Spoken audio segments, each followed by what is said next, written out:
ফেব্রুয়ারিতেই ত্রয়োদশ জাতীয় সংসদ নির্বাচন। এই বার্তা পেয়ে সারা দেশ প্রস্তুত হচ্ছে একটি অবাধ, সুষ্ঠু ও গ্রহণযোগ্য নির্বাচনের জন্য।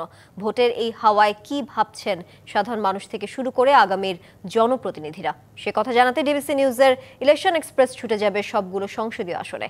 আজ সারাদিন আছে সংসদীয় আসন 9, দিনাজপুর 4-এ। স্বাগত জানাচ্ছি সিএসআরএম ডিবিসি ইলেকশন এক্সপ্রেসে। আমার সঙ্গে এই মুহূর্তে যুক্ত আছেন চিরিবন্দর উপজেলা যুবদলের সিনিয়র যুগ্ম আহ্বায়ক। কথা বলবো, জানার চেষ্টা করব দিনাজপুর 4 আসনে বিএনপি কতটা শক্তিশালী। স্বাগত আপনাকে সিএসআরএম ডিবিসি ইলেকশন এক্সপ্রেসে।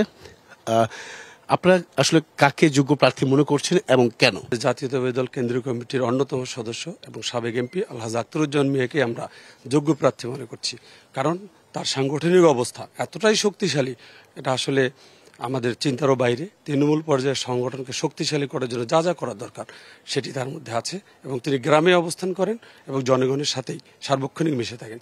সেই জন্য আমরা মনে করি যে ওনাকেই আমরা প্রার্থী হিসেবে দেখতে চাই, এবং তার হাত ধরে হয়তো এই আসনটি আবারও স্বাধীনতার পর দ্বিতীয়বার আমরা পুনরুদ্ধার করতে পারি। সেই বিশ্বাসটা আসলে কেন, বা সাধারণ মানুষই বা কেন, বা এই আসনের লোকজন বা কেন বিএনপিকে বেছে নেবে বা তাকে বেছে নেবে?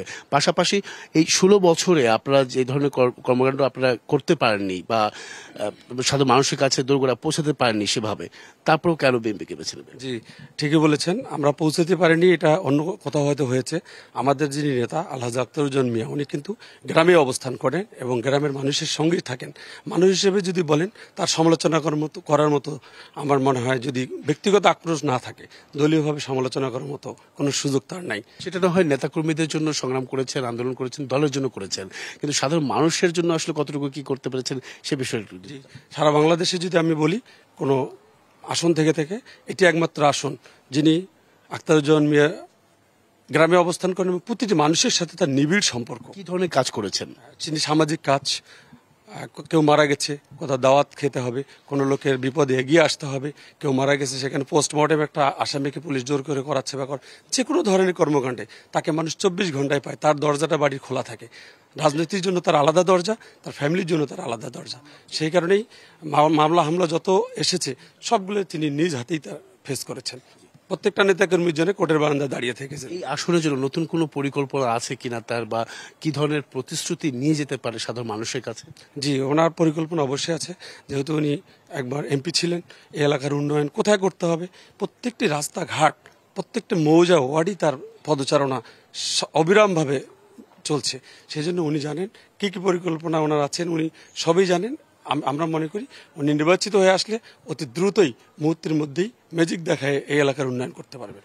এখানে আমরা দেখেছি, সকাল থেকে ঘুরেছি, এনসিপি রয়েছে, জামাত রয়েছে, আরো অন্যান্য দলগুলো রয়েছে। তাদের সঙ্গে আসলে কতটা চ্যালেঞ্জ হতে পারে, বা এবার নির্বাচনটা প্রেক্ষাপটটা একেবারেই ভিন্ন, বিশেষ করে সনাতন ধর্মাবলম্বী যারা আছে এই অঞ্চলটাতে, তারা আসলে কিভাবে দেখছে বিএনপিকে? সেটা আর ঠিকই বলেছেন। সনাতন ধর্মাবলম্বীদের কথা যদি আমরা বলি, 5ই আগস্টের পর তাদের যে আতঙ্ক ছিল, তাদের একমাত্র আশ্রয়স্থল ছিল আখতারুজ্জামান মিয়া। উনি এখন পর্যন্ত সনাতন ধর্মের 46টি সনাতন ধর্মের অনুষ্ঠানে উনি গিয়েছেন, এবং আমরা মনে করি যে প্রায় 1 লক্ষ হিন্দু মানুষের, সনাতন ধর্মাবলম্বী মানুষের সাথে উনি মত বিনিময় করেছেন। সেই দিক থেকে আমরা তাদের কাছে অবশ্যই প্রত্যাশা করছি তারা আমাদের সাথে থাকবেন। তিনি এমন একটা জায়গায় গেছেন যেটি উত্তরবঙ্গের অবিসংবাদিত আমরা নেতা মনে করি তাকে, এটি সকলেই জানে। দুটোর সমন্বয় ঘটিয়েছেন দল এবং ব্যক্তি, তার কোনো বিকল্প আমরা দেখি না। আমরা যাদেরকে প্রতিদ্বন্দ্বী মনে করছি থাকতে পারেন ভোটের মাঠে, তাদের সাথে আমাদের দেখা হবে, কিন্তু আমরা আশাবাদী তারা আমাদের ধারের কাছে আসবে, আমরা এটা মনে করি না। অসংখ্য ধন্যবাদ, আমাদের সঙ্গে এতক্ষণ আপনি যুক্ত ছিলেন। পরবর্তীতে আগামীকাল থাকছে দিনাজপুর 5 আসন, সেখানে তুলে ধরার চেষ্টা করব বিভিন্ন রাজনৈতিক দলের তৃণমূল পর্যায়ের নেতাকর্মীরা কি ভাবছেন আগামী নির্বাচনকে কেন্দ্র করে, সেসব বিষয়। সঙ্গে থাকুন সিএসআরএম ডিবিসি ইলেকশন এক্সপ্রেসের।